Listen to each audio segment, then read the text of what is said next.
Hello, everyone. You may recognize me as the host of Creepypasta Radio. However, my purpose today is not to boast about my radio hosting skills. Instead, I want to shed light on a dark experience I went through involving Rasmus, Jonathan, Dorah, and Alexander, who turned out to be anything but what I initially thought. Allow me to provide a detailed account of the unsettling events that unfolded when I joined Trivia Podcast Productions.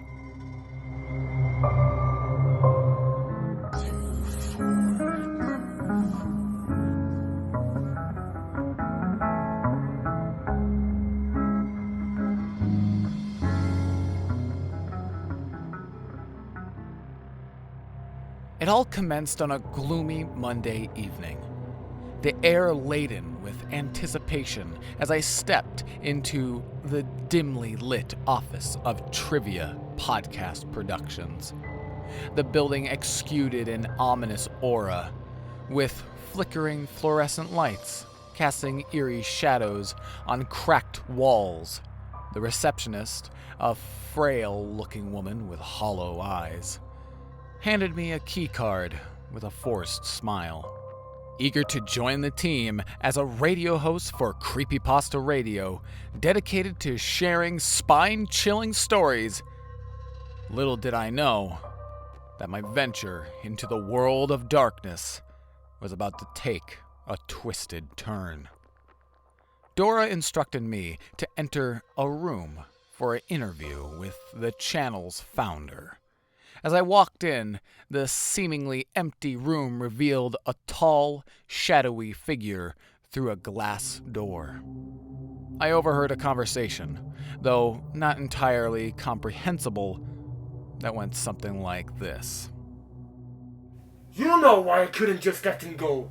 He ruined everything. Hey, calm down. There's no use to scream at me. I think it could have been a little too gruesome to kill him just like that. What if the police finds out? Well, let's make sure they never solve this crime. The shadows turned towards me as the founder whispered something before entering the room with a big, friendly smile. His clothes bore red stains resembling blood. I prepared for our conversation, obviously to the ominous undercurrents. The radio host position seemed enticing, but little did I know how wrong I was. Rasmus sat down, initiating the dialogue.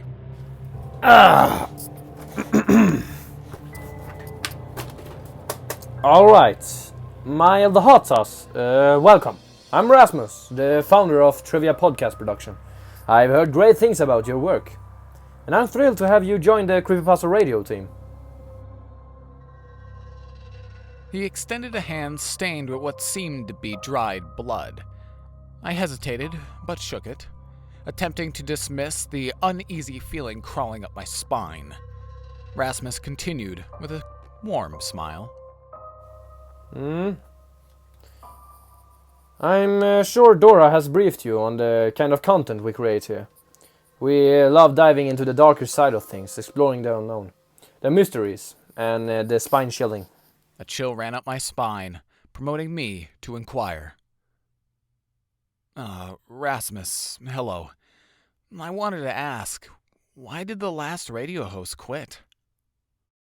Rasmus' smile slowly faded, and instead of answering, he continued speaking. Alright, your experience seems impressive. Have you had any similar jobs like this before? I've only been at a Swedish radio station as a guest before, discussing my old music career. I see.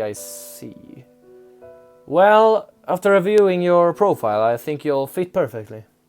You can go home until next Monday. We'll meet again then.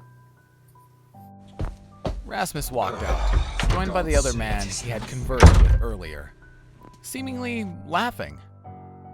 The following week became the worst of my life, consumed by thoughts of the overheard conversation. The feeling of impending danger lingered.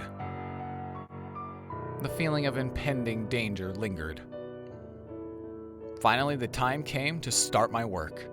As I walked to the office house, a message directed me to booth number 2, the host episode 3 on Laughing Jack. Everything went smoothly initially, but I began to sense that something was off with Rasmus. Each time I made a mistake, he would scream and demand I do it his way. It wasn't much, but the nightmare truly began the next day, and I regretted my decision to keep working there.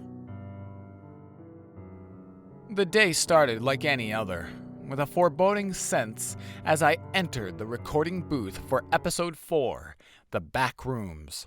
Dorah, Johnson, and Alexander stared at me with oddly anticipative expressions. Rasmus stood in the corner, his eyes dark and intense. I read the script, my voice trembling, and with each mistake, disapproving glares from Rasmus followed. As the tension thickened, I finished the recording, hoping to escape the oppressive atmosphere.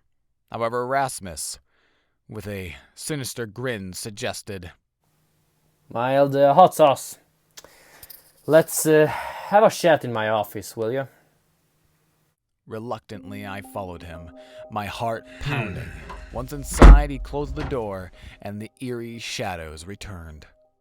Mild hot sauce. I appreciate your efforts, but you need to understand the gravity of the work we do here.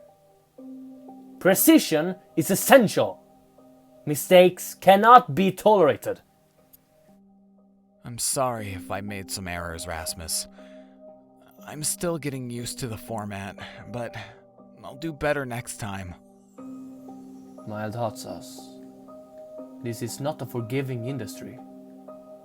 There are consequences for failure. The room grew colder. Rasmus handed me an old rusty key. This key unlocks the door to the basement, where we keep our equipment and secrets.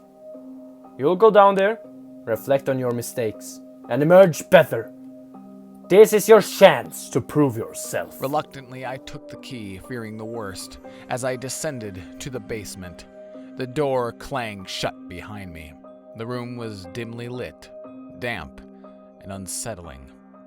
I tried the key, but it didn't fit. I was locked in, and panic set in.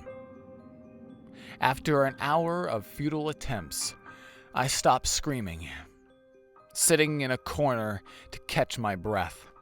Then a voice from another corner startled me. A man, Resber, stood up and introduced himself, revealing he had been there for at least 4 years. He shared the grim truth about this mysterious basement. This is where they keep those who don't meet Rasmus's standards. It's a prison for those who question or makes mistakes. As he spoke, the scratched walls and desperate messages revealed that I wasn't the first to endure this chilling isolation. Resber continued. There's no turning back once you're here. The key is just for the show. It never opens the door. We're trapped until Rasmus decides we've learned our lesson. Panicking, I asked, "How long have you been here? Is there no way out?" Resber sighed, conveying a mix of resignation and bitterness. I lost count of the days.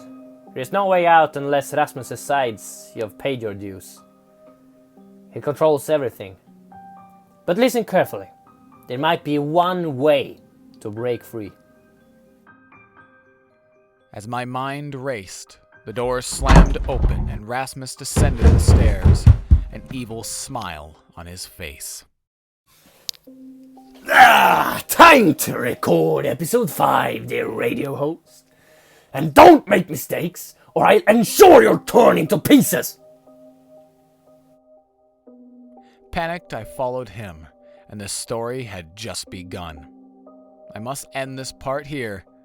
The full tale is too long for one installment, And remember, this is purely a fictional story. Rasmus, Resberg, Jonathan, Alexander, and Dorah are all wonderful people. They may have strange stories in their heads, but they would never do anything like this until episode 8, which likely will be part 2 of this story. Take care, and remember, darkness always finds a way into your heart. Peace out!